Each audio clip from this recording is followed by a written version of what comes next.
Gipahugdan sa lokal nga panggamhanan sa Hinatuan ang ilang polisiya kabahin sa mga turista nga mobisita sa ilang tourism destinations. Ang kamatayon sa vlogger nga si San ni adtong Enero 29 nahimong giya sa lokal nga panggamhanan nga ayuhon og iplastar ang ilang regulasyon labi na sa mga hisgutanang seguridad sa mga bisita. Usa sa mga kabag-ohan mao ang istriktong pagpatuman nga walay magsuot og life vest sa dive site tungod kay posibleng dunay impact ang life vest sa imong dughan og sa kasing-kasing. Sumala sa writer nga si Victor Mulman, ang life jacket gidisenyo aron mulutaw ka sa tubig. Apan kung taas kaayo ang imong ambakan, maugbok ka ug ang foam sa life vest makahatag og pressure sa imong kasing-kasing nga moresulta sa kusog nga pressure sa imong dughan nga posibleng moresulta sa pagkalumos. Kahinumduman nga gibawalan si San nga magsuot og life vest apan wala kini mipatuo ug tungod sa kataas sa iyang giambakan miresulta kini sa nakasinati siya og cardiac arrest. Sa video ni Ray Asas Jr., makita ang upat ka level sa mga diving board sa resort. Halos 38 ka pulgada ang gitas-on sa diving spot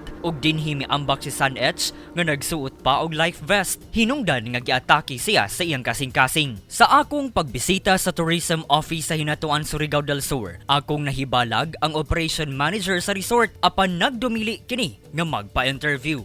Bisan pa man sa panghitabo, giklaro sa LGU Hinatuan nga luwas ang ilang mga tourist destination ug dunay mga panghitabo nga dili maligayan sama sa nahitabo ni atong Enero 29. Bisan pa man dunay 24/7 nga water marshal, lifeguard ug monitoring ang ilang ahensya sa matag resort sa lugar. Of course, incidents are inevitable. Sometimes we cannot, di ba? We are not in the position to suppress what is destined to be happening, but then again let us consider that it's an isolated cases. If in case indeed there was I cannot say na nag-preempt ako na may negligence on the part, but let's just focus on everybody everywhere. Meron naman talaga incidents happen. Usa lamang ang Hinatuan sa daghang tourist destination sa probinsya sa Surigao del Sur ug usa sa mga summer capitals sa Mindanao tungod sa kanindot silang kadagatan ug sa ilang mga natural nga atraksyon maong sagad dagsaon og mga turista.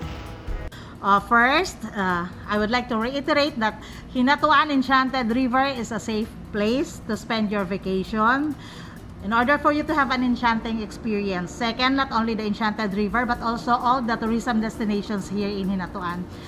After being confined in the yung situation of pandemic COVID, let us also give our selves a break, ganon.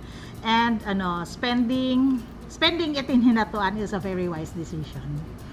Karong panahon sa pandemya, kadaghanan sa mga katawhan mangita og lugar nga dili daghang tao ug sagad mga outdoor activities ang kalingawan. Sa atong pagsuroy-suroy ug pagbisita sa mga lugar, importante atong sutaon unsa ang mga polisiya sa lugar ug mas importante nga mosunod kita sa mga regulasyon tungod na sayod ang tag-iya sa lugar unsa ang mga limitasyon sa ilang destination sites. Arjun Sabalde Ramones, Newsline, Philippines, Caraga Region. Stay safe.